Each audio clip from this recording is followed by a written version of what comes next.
అవినీతికి ఆడబిడ్డ బుట్టా రేణుక ఎంతో పేదరాలు అంటూ సీఎం జగన్ ప్రజలకు పరిచయం చేసిన ఎమ్మిగనూరు అసెంబ్లీ వైసీపీ అభ్యర్థి బుట్టా రేణుక కోట్లకు పడగలెత్తిన వ్యాపారవేత్త. ఆమె వద్ద కోట్లాది రూపాయల ఆస్తులు ఉన్నాయి. అయితే ఆమెను జగన్ మాత్రం పేద వ్యక్తి అన్నట్లుగా పరిచయం చేయడంతో ఇప్పుడు నియోజకవర్గంలో అదే చర్చనీయాంశంగా మారింది. బుట్టా రేణుక నామినేషన్ దాఖలు చేయగా ఆమె ఆస్తుల లెక్క తెలిసి అవాక్కవటం నెటిజన్ల వంతవుతోంది. బుట్టా రేణుక ఆమె భర్త శివనీలకంఠ పేర్ల మీద ఉన్న ఆస్తుల విలువ 161,21,00,000 రూపాయలు కావటం గమనార్హం. ఈ ఆస్తులలో చరాస్తులు 142,46,00,000 కాగా స్థిరాస్తులు 18,75,00,000 రూపాయలు. బుట్టా రేణుక దంపతులకు 7,82,00,000 రూపాయలు అప్పులు ఉన్నాయి. 2014 సంవత్సరంలో బుట్టా రేణుక దంపతుల ఆస్తుల విలువ 242,60,00,000 రూపాయలు కాగా 10 ఏళ్లలో ఆమె ఆస్తుల విలువ 80 కోట్ల రూపాయలు తగ్గటం గమనార్హం. హోటళ్లు, విద్యా సంస్థలు, ఆటోమొబైల్స్ బిజినెస్లతో బుట్టా రేణుక దంపతులు భారీ మొత్తంలో పెట్టుబడులు పెట్టారు. సొంతంగా కన్వెన్షన్ హాల్లు కలిగి ఉండటంతో పాటు బుట్టా దంపతులు పలు కంపెనీల వాహనాల డీలర్షిప్ ను కూడా కలిగి ఉన్నారు. రేణుక పేరిట ఉన్న బంగారం, వజ్రాలు, ఇతర ఆభరణాల విలువ 2.5 కోట్ల రూపాయలు కాగా ఆమె భర్త పేరిట 435 గ్రాముల బంగారం నగలు ఉన్నాయి. బుట్టా రేణుకపై ఉన్న కేసుల విషయానికి వస్తే ఐటీ రూల్స్ ఉల్లంఘించినందుకు బుట్టా రేణుకపై హైదరాబాద్లోని ఆర్థిక నేరాల న్యాయ వ్యవస్థలో 3 కేసులు నడుస్తుండగా కర్నూలులో ఒక కేసు ఉంది.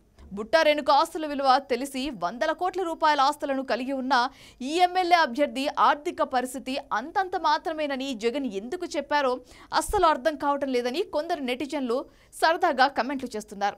బుట్టా రేణుక వ్యక్తిగత విషయాలు పక్కన పెడితే ఎమ్మిగనూరు నియోజకవర్గంపై జగన్ ప్రభుత్వం చూపిన అశ్రద్ధ అంతా ఇంత కాదు. అక్కడ టెక్స్టైల్స్ పార్క్ ను జగన్ ప్రభుత్వం నిలిపివేసింది. టిడ్కో ఇళ్లను లబ్ధిదారులకు ఇవ్వటం లేదు. చేనేత క్లస్టర్ ఏర్పాటు చేయాలి కానీ చేయటం లేదు.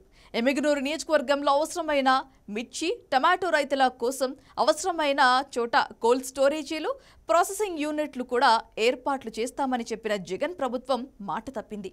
కొడుమూరు, గోరంట్ల నుంచి కొత్తపల్లి గ్రామాలు కలుపుతూ హంద్రీ నదిపై వంతెన నిర్మాణం లేకపోవటం వల్ల రాకపోకలకు కూడా ఇబ్బందులు ఏర్పడుతున్నాయి. గుండ్రేవుల జలాశయం నిర్మాణం పూర్తి కాలేదు. ఇది పూర్తయితే 1,50,000 ఎకరాలకు సాగునీరు అందవచ్చు.